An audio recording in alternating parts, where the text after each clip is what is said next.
Hello everyone, मैं robin Rana from ग्राम पंचायत ज्ञाना। सबसे पहले सभी हिमाचल वासियों को आगामी पंचायती चुनावों की ढेरों बधाइयां देता हूं और आप सभी से निवेदन करता हूं कि चुनावों में बढ़ चढ़कर हिस्सा लें, मतदान करें और एक निष्पक्ष, सक्रिय और मजबूत पंचायत का चयन करें। मैं आपको बताना चाहूंगा कि आज इस वीडियो को बनाने का मेरा सबसे बड़ा मोटिव यही था कि मैं अपने विचार आप सभी के साथ साझा कर सकूं। मेरे पास कोई प्लेटफॉर्म नहीं था और उतना समय भी नहीं था कि मैं गांव के चुनावों में सक्रिय तौर से हिस्सा ले सकूं, लेकिन मैं कुछ बातें थी वो आप सभी के साथ साझा करना चाहता था। और इसी के साथ मेरा सभी युवाओं से, हिमाचल के सभी युवाओं से निवेदन रहेगा कि प्लीज कोई वीडियो के तहत अपने विचार हमारे साथ साझा करें ताकि हम इन आगामी पंचायती चुनावों को एक नई ऊर्जा दे सके। और इस वीडियो के तहत आज मैं कुछ टॉपिक्स पर बात करना चाहूंगा जो कि पंचायती चुनावों में बहुत अहम भूमिका रखते हैं। तो जो सबसे पहला टॉपिक था वो था रिश्वत। गांव के चुनावों में माना जाता है कि रिश्वत का रोल बहुत अहम होता है। रिश्वत यानी घूस देना। घूस के तौर पर हम शराब देते हैं, पैसे देते हैं, कुछ हम नागरिकों से कुछ वादे करते हैं और उनके वोट चुरा लेते हैं, जिसे हम रिश्वत कहते हैं। तो मैं किसी पर्टिकुलर इंसान को नहीं बोल रहा हूँ, बट ओवरऑल अगर कोई इस रिश्वत के झांसे में आता है तो मेरा खासकर उससे निवेदन रहेगा, मैं उसको बोलूंगा कि प्लीज एक बार सोचिए कि अगर जो रिश्वत आप आज ले रहे हो और उस रिश्वत के बदले आप अपनी वोट दे रहे हो, रिश्वत तो आप 2 दिन में 3 दिन में खाकर अगर शराब की बोतलें पीकर खत्म कर दोगे, पर आपको उस इंसान को, आपको उस पंचायत को 5 साल तक झेलना है। मेरा आप सभी से निवेदन रहेगा कि प्लीज रिश्वत से दूर रहें, क्योंकि अगर आप लॉन्ग टर्म में सोचते हो, सपोज करो कि आपको किसी रिश्वत दी, माना 5,000 की रिश्वत दी या 2 बोतल शराब पिला दी आपको। आप 2 दिन की शराब, 2 बोतल शराब कितने दिन में पी लोगे? 10 दिन, 15 दिन, इतना ही, मतलब इससे कम टाइम ही लगाओगे वैसे तो, और इतने टाइम में वो अपने खत्म कर दिए, एंजॉय हो गया आपका, बढ़िया है। But what about other 5 years? 5 साल के लिए जो आपने सरकार चुनी है, जो पंचायत आपने बनाई है, उसका क्या? 5 साल तो आपको उन्हीं के साथ फिर निकालने हैं ना। तो अभी सोच लो, वोट थोड़ा सोच समझ के दो, रिश्वत के झांसे में मत आओ। आपको क्या चाहिए पंचायत से? मेरा आप सभी से एक सवाल है, सभी से एक निवेदन है कि पंचायत जो भी आपसे वोट मांगने आ रहे हैं, अपनी समस्या उनके सामने रखो। पहले तो यहाँ मैंने देखा ही नहीं है कि समस्या आपकी कोई सुनना चाहता है। पंचायती इलेक्शनों में बस यही बोला जाता है कि ध्यान रखना, ध्यान रखना। This is the main point of the Panchayati election which I heard here.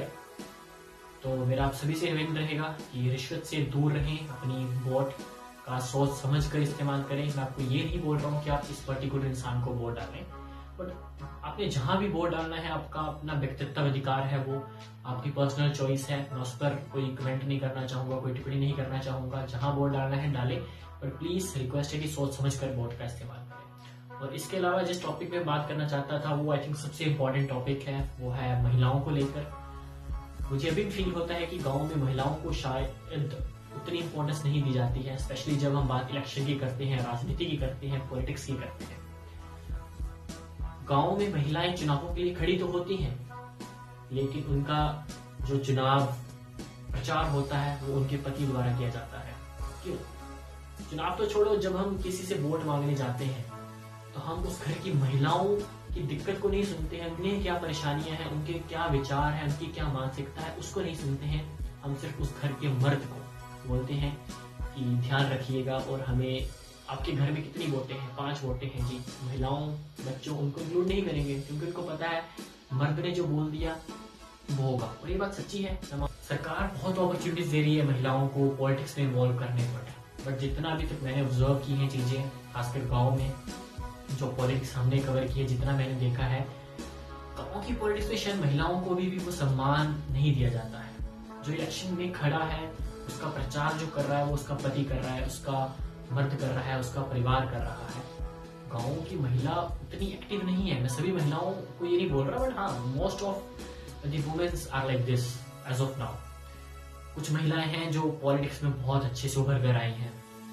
उनकी क्या सोच है, वो सोच के साथ अपने गांव को इम्प्रूव करना चाहती हैं, गांव का विकास करना चाहती हैं, जो बहुत सही बात है। अगर आपको चुना है, हम आपको चुन रहे हैं, ना कि आपके पति को चुन रहे हैं। उसके अलावा कुछ चीजें मैंने नोटिस की हैं, जैसे मैंने देखा कि हम जैसे वोट मांगने जाते हैं गाँव में, सपोज करो जो भी कार्यकर्ता वोट मांगने आ रहा है, आपके घर आ रहा है, मैंने एक चीज नोटिस की है कि हम शायद महिलाओं को वो इम्पोर्टेंस नहीं देते हैं। हम उनकी what they think about election, उनकी क्या मांगे हैं, उनके क्या विचार हैं, उनकी क्या सोच है चुनावों को लेकर, हम उसको जानने की कोशिश भी नहीं करते हैं। उनका इंटरेस्ट क्या है वो भी जानने की कोशिश नहीं करते। हम कोशिश करते हैं कि उस घर के मर्द को, जो उस घर का हेड है, हम उसको अट्रैक्ट करें अपनी तरफ, हम उसको बोले कि हमें अपने घर की वोटें दिलवा देगा। और ऐसा अक्सर होता है, हमें वोटें वैसे ही मिलती है। ये चीज मैंने सच बोलूं नोटिस की है कुछ टाइम में।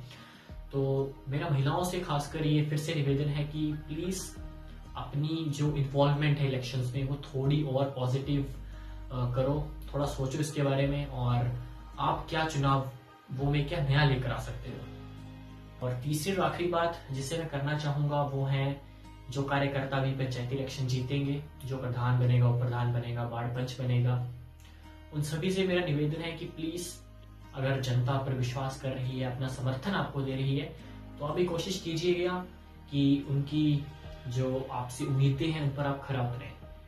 तो आपसे मेरी यही मांग है कि आप जो भी सोचते हैं, आपकी जो भी सोच है, कच्ची सोच के साथ इलेक्शन जीते और गांव के विकास में पूरा सहयोग दे, अपने गांव को एक नई ऊंचाइयों पर लेकर जाए। और तो इसके अलावा मेरा कुछ खासकर युवाओं से, जो भी युवा हैं जिनकी वोट बन चुकी है, जो नागरिक बन चुके हैं भारत के, उनसे मेरा निवेदन रहेगा कि अपने घर में अपनी माता को, अपने घर के बुजुर्गों को उनको समझाएं कि इलेक्शन में क्या चल रहा है, क्या हमें कहाँ वोट करनी चाहिए, किसको वोट करनी चाहिए, और क्या कौन सा उम्मीदवार क्या सोच लेकर आ रहा है। हम बात करते हैं जब भारत के इलेक्शन होते हैं, प्रधानमंत्री के इलेक्शन होते हैं, तो हम फिर लेकर आते हैं कि कांग्रेस की क्या सोच है, बीजेपी की क्या सोच है, इसकी क्या थ्योरी है। और ये चीजें शायद गाँव में भी इम्प्लीमेंट होनी चाहिए। एक पंचायत में अगर 3-4 लोग खड़े हैं प्रधान की कुर्सी के लिए, उन 3-4 की सोच क्या है, वो किस सोच के साथ आ रहे हैं, उनका क्या प्लान क्या है कि वो पंचायत को किस तरह बढ़ाएंगे। तो उनसे बात करें कि लाइक आप क्या सोचते हो कि पंचायत को किस तरह से अच्छा बनाया जा सकता है, आपकी क्या सोच है कि पंचायत में हम क्या इस बार क्या नया करेंगे, हम पंचायत में क्या चीजें आप लेकर आ रहे हो, वो जानना बहुत जरूरी है। तो आप सभी से मेरा यही निवेदन रहेगा कि इस वीडियो को ज़्यादा से ज़्यादा शेयर करें। और सभी युवाओं से फिर मैं निवेदन करता हूं कि अपने विचार आप सोशल मीडिया के तहत पूरे हिमाचल के साथ शेयर करें, और कोशिश करें कि इस बार के मतदान बहुत बहुत अच्छे से हों और हिमाचल में एक बहुत ही सशक्त और मजबूत पंचायत का निर्माण हो। धन्यवाद। जय हिमाचल।